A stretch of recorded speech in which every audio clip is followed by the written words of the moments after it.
YouTube. Today is Saturday afternoon. It's like 4 o'clock. Oh, I forgot to even look at the 21st, oh, yesterday was the 25th. Today is the 26th, October 26th. And I finished up my work, so I'm taking a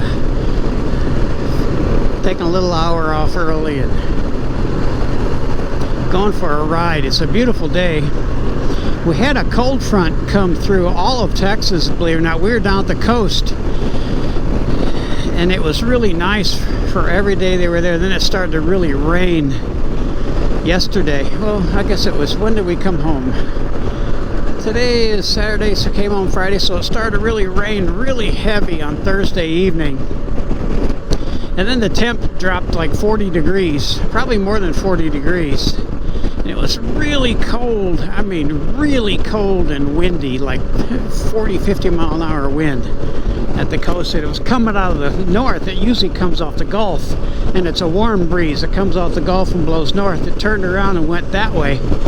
So apparently some big storms came through here as well, because I recorded some stuff on television and it was all across the news, you know, all this terrible thunderstorms came through, and I could tell my driveway was full of leaves and sticks from the trees.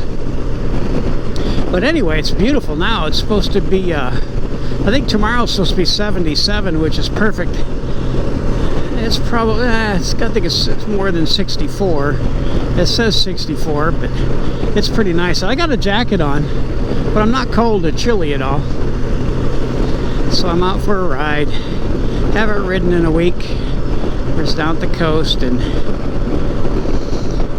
so it feels good to get back on and go for a ride. Watch out there, buddy. Anyway, what a beautiful day. I'll talk to you later. Bye. You know, we're down at the coast, and my wife and I have been talking for years about buying a condo where we stay. It's really nice condos down there, and the prices aren't horrible, but since they're the kind of condos where there's a management company, which is great because they rent them, they clean them when people are done, and they rent good. They will rent all summer long, which is great. They could rent for, you know, $220 a night. You know, a double bed, 2-bedroom like we want, $250 a night in the summer. But the management company keeps 40% of the rent, and they also have homeowners dues that are like $631 a month, which is kind of high. So, you know, we've been thinking about getting one for years, but this time we were down there, and we just stayed in a 1-bedroom, which is great, poolside. But we're down there, and we're down there from, I think we got down there, Monday night, and we came home on Friday afternoon. So we spent Monday, Tuesday, Wednesday, Thursday, 4 nights down there.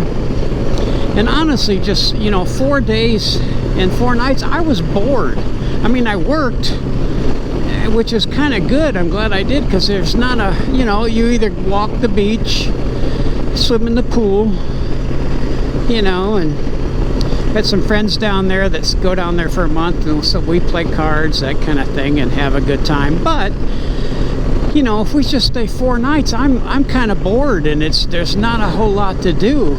You know, we go out and eat and all that good stuff, but I guess if I had this down there, I'd have something to do. But anyway, we decided on the way home that we're not going to buy one, because, you know, we just kind of keep the money. You know, we thought it would be a retirement investment, but I'm not sure. Everybody that we talked to that owns property down there said, yeah, it rents all summer long. You kind of break even.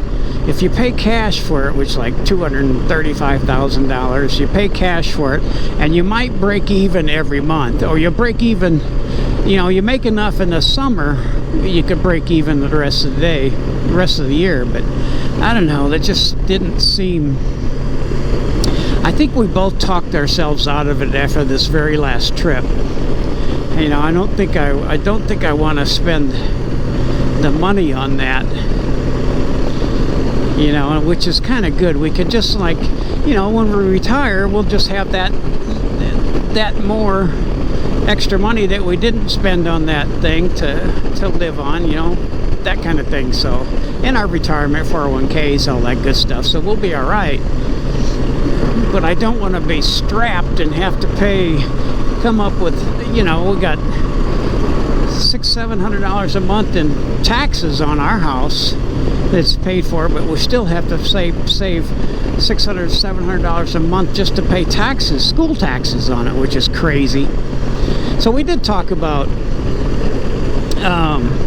I have a son and his wife that live in the Dallas area. They live out in Fate, which is, you got Rockwall and Fate and Dallas over here. But so we're thinking if both of them move up there. I got one now that's paying for his girlfriend to get her master's degree, and they're getting married, and if he ever gets a job, if they ever move to Dallas, we might possibly just sell our house and, you know, get a couple acres out there. And because if I got something, I'd want a nice big size shop. I want a 3-car garage, but a nice big shop for, you know, work on the bike and the Spider and whenever I get that. But anyway, we talked about that, but that could be years, because I'd hate to move up, sell our house and move up there, and then both of them move away.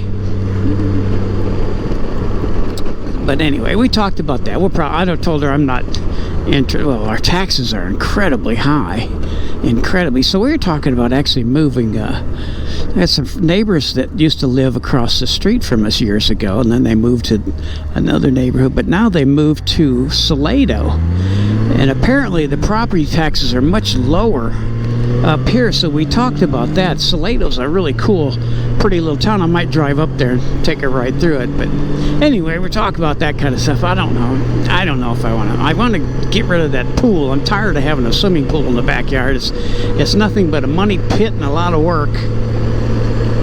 So I don't want a pool again. Just like a boat, you don't want a boat. The best kind of boat you can have is somebody else's boat. That's a money pit too. I had one of them when we were younger. But anyway, talking about that, I don't know what we're gonna do. We'll probably end up staying in our house because it's remodeled, done, paid for. So I don't know. I do want to get a Spider, so if I'm not buying a condo, I got lots of money for a Spider, which is cool. Anyway, talking too much. Bye. Okay, this is why I love Texas winters. I've been waiting all summer for the winter to come. It is 72 degrees and it's October 26th. How glorious is that? Oh, I love the South Texas winter. It's just so nice. I'm in the Austin area. There's like several suburbs of Austin, so I'm in one of those just a little bit north, but just like 10 miles from, not even 10 miles from the Austin city limit. But anyway, how nice is this? I could ride all day in this kind of weather. It's just this is what I wait for. Summer is just awful. It's like, you know, always in the triple digits. It can be 109 degrees sometimes. It just sucks. But this makes it all worth it. I've been here many years on Christmas Day, and it's just like this, 72, 75, Christmas Day. How is that not wonderful? Anyway, bye.